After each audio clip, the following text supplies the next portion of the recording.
మన ప్రభు అయిన యేసుక్రీస్తు పరిశుద్ధ నామములో ఈ పాడ్కాస్ట్ ద్వారా వాక్యాన్ని వింటున్న ప్రతి వారికి ది ఫాదర్స్ ఫెలోషిప్ తరఫున నా హృదయపూర్వకమైనటువంటి వందనాలు. కీర్తనల గ్రంథం 125వ కీర్తన 2వ చరణం. యెరూషలేము చుట్టూ పర్వతములున్నట్టు యెహోవా ఇది మొదలుకొని నిత్యము తన ప్రజల చుట్టూ ఉండును. యెరూషలేము చుట్టూ పర్వతములున్నట్లు యెహోవా ఇది మొదలుకొని నిత్యము తన ప్రజల చుట్టూ ఉంటానని చెప్పినాడు. మనం ఒక స్థలము తీసుకుంటే దాని చుట్టూ కంచె వేసి మనం దాన్ని క్షేమంగా కాపాడుతాం. లేదా మనం ఇంట్లో కరెంటు పెట్టుకుంటే, కరెంటు సప్లై ఉంటే దాని చుట్టూ జాగ్రత్తగా ఉండేలాగా ఇన్సులేజ్ అంటే ఒక కంచెలాగా ఆ వైర్ల చుట్టూ ఉండేలాగా చూసుకుంటాం, లేకపోతే అది షాక్ వస్తుంది. లేదంటే మనం ఏదన్నా ఇల్లు కట్టుకుంటే దాని చుట్టూ ప్రహరీ కట్టుకుంటాం. లేదు మనం ఏదైనా పొలం తీసుకుంటే పొలం చుట్టూ కంచె వేసుకుంటాం. ఎందుకనంటే అది నాది. ఒక మాట చెప్పాలంటే మనం ఏదైనా స్థలం తీసుకున్నప్పుడు అది నాది అని చెప్పుకోవడానికి దాని చుట్టూ కంచె వేసి, కొన్ని చోట్ల మనం చూస్తూ ఉంటాం ఆ కంచె వేసి దానికి ఒక బోర్డు పెడతారు, this property belongs to government అనో లేదంటే సో అండ్ సో పర్సన్ అనో వాళ్ళ పేర్లు రాస్తారు, దాన్ని అలా నిర్వహిస్తారు. ఇక్కడ వాక్యం సెలవిస్తుంది ఏంటంటే, యెరూషలేము చుట్టూ పర్వతములు ఉన్నట్టు యెహోవా ఇది మొదలుకొని నిత్యము తన ప్రజల చుట్టూ కంచె వేసి ఉంటాడు. ఒక మాట చెప్పాలంటే ఆయన కంచె వేసి కాపాడుతాడు.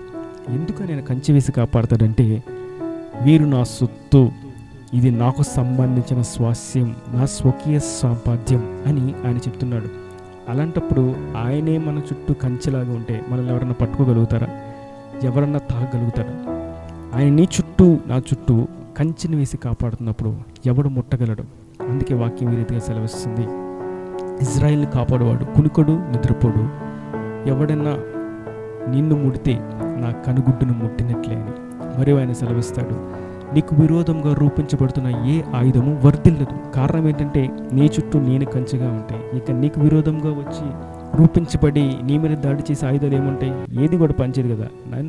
నేను హృదయం అంతటికంటే అధికుడినై ఉన్నాను, సర్వ సృష్టికి అధికుడినై ఉన్నాను, సర్వలోకానికి నేను అధికుడినై ఉన్నాను. నన్ను దాటి ఏది రాగలదు నీ దగ్గరికి? నేను నీ చుట్టూ కంచెలాగా ఉంటే ఇక ఏది రాగలదు నీ దగ్గరికి అని ప్రభు ఈ పూట మనతో మాట్లాడుతున్నాడు. అయితే మరి అట్టి విధంగా ఆయన ఎవరన్నా కంచె వేసి కాపాడా? అట్లాంటి కార్యములు ఆయన ఇంతకుముందు ఎవరికైనా చేశాడా అని మనం చూసినట్టయితే వాక్యంలో మనకి యోబు గ్రంథం చూసినట్టయితే 1వ అధ్యాయం 10వ వచనంలో చూస్తాం.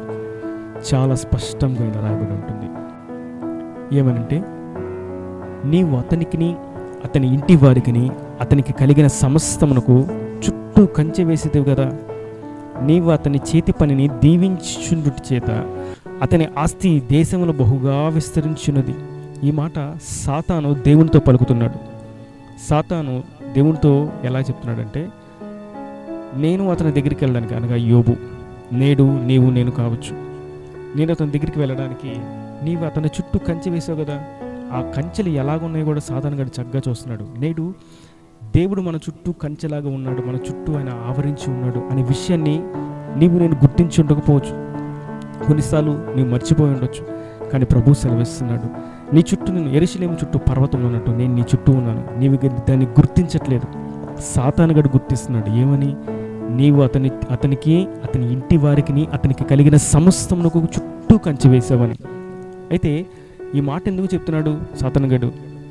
దేవుడు అంటాడు యోబు సంగతి, నా సేవకుడిని యోబు యథార్థవంతుడు, నీతిమంతుడు. ఈరోజు నీతిమంతుడుగా, యథార్థవంతుడుగా, దేవుని దృష్టికి యథార్థంగా, భక్తిగా, పరిశుద్ధంగా జీవిస్తూ ఉన్నట్లయితే ఆయన చెప్తున్నాడు, నీ చుట్టూ ఆయన అగ్ని కంచె వేసి ఉన్నాను, నేను నీ చుట్టూ కంచె వేసి ఉన్నాను. ఆ కంచెని నువ్వు గుర్తించక బలహీనపడుతూ, దుఃఖపడుతూ, వేదన పడుతూ ఈ స్థితిగతుల నుంచి నేను మార్చువాడు ఎవడు, విడిపించేవాడు ఎవడని బాధపడుతున్నావు. కానీ ప్రభు సెలవిస్తున్నాడు, నేను నీ చుట్టూ కంచె వేసించాను, నిన్ను ఎవడు ముట్టలేడు అని. ఈ విషయాన్ని మనుషులు గుర్తించకపోయినా సాతానుగాడు గుర్తిస్తున్నాడు. మేబీ యోబు గుర్తించి ఉండకపోవచ్చు ఎట్లాంటి కంచె వేశాడు, కానీ సాతానుగాడు చూస్తున్నాడు. ఎలాగా? నీవు దేవుడితోనే చెప్తున్నాడు, నీవు అతనికిని 1, 2 అతని ఇంటి వారికిని, 3 అతని కలిగిన సమస్తమునకును చుట్టూ కంచె వేశారంటే. ఎట్లాంటి కంచె వేశారంటే, ఆ కంచె పార్ట్గా స్పెసిఫిక్గా ఆ వ్యక్తికి, అనగా యోబుకి, తర్వాత అతని ఇంటి వారికి, అతని స్వాస్థ్యం అంతగా, అతని పిల్లలు, అతని భార్య, అతని కుటుంబీకులకి ఒక కంచె. మరియు అతనికి కలిగిన సమస్తమునకు ఏం కలిగింది? అతనికి ఆస్తి పాస్తులు, గొర్రెలు, గొడ్లు, ఆయనకు ఒంటెలు, గాడిదలు, అనేకమైనటువంటి ఆశీర్వాదాలు, వారి స్వాస్థ్యం, వారి యొక్క ఆస్తి, దాని చుట్టూ కూడా కంచి వేశారంటే దేవుడు. నేటి దినం ఆయన చెప్తున్నాడు, యెహోవాను ఆశ్రయించిన వారి చుట్టూ ఆయన కంచి వేసి కాపాడతాడు. యెరూషలేము చుట్టూ పర్వతం ఉన్నట్లు నేను నీ చుట్టూ ఉన్నాను. నేను ఎలా కాపాడుతానంటే నీ చుట్టూ కంచి వేసి కాపాడుతాను. ఎట్లాంటి కంచి వేస్తానంటే నీ చుట్టూ, నీ కుటుంబీకుల చుట్టూ, నీకు కలిగిన స్వాస్థ్యము చుట్టూ నేను కంచి వేసి నేను కాపాడుతాను. ఎందుకంటే మీరు నా స్వకీయ సాంపాద్యం, నా పేరు పెట్టబడినటువంటి నా జనులు, నా స్వరక్తముతో కొనబడినటువంటి నా కుమారులు, కుమార్తెలు, మీరు నా యొక్క ప్రజలు. సాతానుగాడు మిమ్మల్ని ముట్టడానికి నేను అవకాశం ఇవ్వను, ముట్టనివ్వను. మీకు విరోధంగా ఏ ఆయుధము రూపించబడనివ్వను. ఒకవేళ రూపించబడుతున్నట్టు కనిపించవచ్చు, కానీ ఆ యొక్క బలము నీ చుట్టూ ఉన్నటువంటి కంచెను చూసి తరిగిపోతుంది అని ప్రభు సెలవిస్తున్నాడు. కాబట్టి మనం గుర్తిద్దాం, నేటి దినాన ఆయన మనకి, మన స్వాస్థ్యమునకు, మనకు కలిగినటువంటి సమస్తమునకు ఆయన కంచి వేసి ఉన్నాడనే విషయాన్ని గుర్తించి ఆయనను మహిమపరుద్దాం, ఆయనను స్తుతిద్దాం. ఆయన మన జనులను, మన పితరులను మర్చిపోలేదు, మనలను ఆయన మర్చిపోడు. మన కొరకు ఆయన భీకరమైన కార్యములు జరిగించుటకు, గొప్ప కార్యములు జరిగించుటకు ఆయన మన పక్షాన, మన చుట్టూ కంచి వేసి ఆవరించి ఉన్నాడని వాక్యం సెలవిస్తుంది. దేవునికి మహిమ కలుగును గాక. నేడు మనం ఎటువంటి విశ్వాసం అంటే ఆయన నా చుట్టూ కంచె వేశాడు, నా కుటుంబీకుల చుట్టూ కంచె వేశాడు, నా స్వాస్థ్యము చుట్టూ కంచె వేశాడు అనేటువంటి విశ్వాసపు ఒప్పుకోలుతో ఆయన సన్నిధిని స్తుతియాగం అర్పిస్తూ మనం ముందుకు సాగము. సాతాను యొక్క గోడలను బద్దలు కొట్టుకుంటూ వాడి చేసే ఎటువంటి క్రియలైనా మన ముందు అవి వర్ధలలేవని వాక్యం సెలవిస్తుండగా వాటిని మన పాదాల కింద త్రొక్కుతూ దేవుని శక్తిని పొందుకున్న వారమే, పరిశుద్ధాత్మతో నింపబడిన వారమే, ప్రతి దినము ఆయన నూతనమైనటువంటి అభిషేకంతో శక్తి చేత నింపబడి ముందుకు సాగుదాం.